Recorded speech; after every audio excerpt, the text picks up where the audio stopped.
ગુજરાતના બે મુખ્ય શહેરો અમદાવાદ અને ગાંધીનગરમાં બોમ્બ બ્લાસ્ટની ધમકી મળતા સમગ્ર રાજ્યમાં પોલીસ તંત્ર છે તે હરકતમાં આવ્યું છે। અજાણ્યા શખ્સો દ્વારા અલગ અલગ ઈમેલ મારફતે સરકારી કચેરીઓ અને પ્રતિષ્ઠિત સંસ્થાઓને ઉડાવી દેવાની ધમકી આપવામાં આવતા સુરક્ષા એજન્સીઓ સતર્ક થઈ ગઈ છે। આ બંને જિલ્લાઓમાં 10 જૂનથી 30 સપ્ટેમ્બર દરમિયાન અલગ અલગ સ્થળોએ બોમ્બ બ્લાસ્ટ કરવાની ગંભીર ધમકી ભર્યા ઈમેલ મળતા સુરક્ષા એજન્સીઓ છે તે દોડતી થઈ છે। મળતી માહિતી મુજબ આ ધમકીઓ એક જ નહીં પણ અલગ અલગ ઈમેલ આઈડી પરથી મોકલવામાં આવી છે, જેમાં ચોક્કસ સમયનો ઉલ્લેખ કરી દહેશત ફેલાવવાનો પ્રયાસ કરવામાં આવ્યો છે। અમદાવાદ મ્યુનિસિપલ કોર્પોરેશનને બપોરે 3:11 કલાકે બ્લાસ્ટ કરવાની ધમકી મળી। ગાંધીનગરમાં સીએમ ઓફિસને રાત્રે 11:11 કલાકે બ્લાસ્ટ કરવાની ધમકી મળી અને આરએસએસ કચેરીને સાંજે 5:11 કલાકે બ્લાસ્ટ કરવાની ધમકી મળી છે। સૌથી ચિંતાજનક બાબત એ છે કે ઈમેલમાં 10 જૂનથી 30 સપ્ટેમ્બર સુધીના સમયગાળા દરમિયાન અલગ અલગ સ્થળોએ શ્રેણીબદ્ધ બ્લાસ્ટ કરવાની ચીમકી ઉચ્ચારવામાં આવી છે। ખાલિસ્તાન નેશનલ આર્મીના નામથી આ ધમકી આપવામાં આવી છે।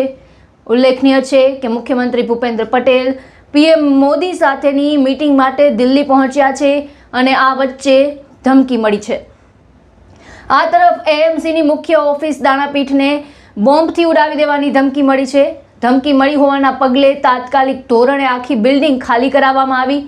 આ હાઈ એલર્ટના પગલે તમામ સંવેદનશીલ સ્થળો પર સુરક્ષા વ્યવસ્થા છે તે સખત કરી દેવામાં આવી છે અને પોલીસ તેમજ સાયબર ક્રાઇમની ટીમ દ્વારા ઈમેલના સોર્સની સઘન તપાસ છે તે શરૂ કરવામાં આવી છે।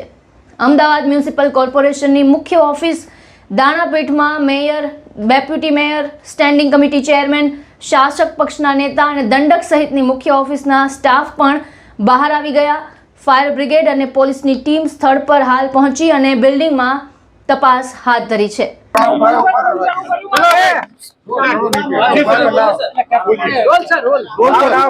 આમાં પોલીસ તંત્ર તપાસ કરી રહ્યા છે।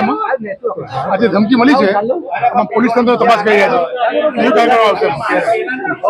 રાજ્યના મુખ્યમંત્રીની ઓફિસ અને આરએસએસ જેવી સંવેદનશીલ કચેરીઓને ધમકી મળતા સુરક્ષા વ્યવસ્થા છે તે સખત કરી દેવામાં આવી છે। સાયબર ક્રાઇમની ટીમ આ ઈમેલ ક્યાંથી આવ્યા છે અને તેની પાછળ કોનો હાથ છે તેની ટેકનિકલ તપાસ કરી રહી છે।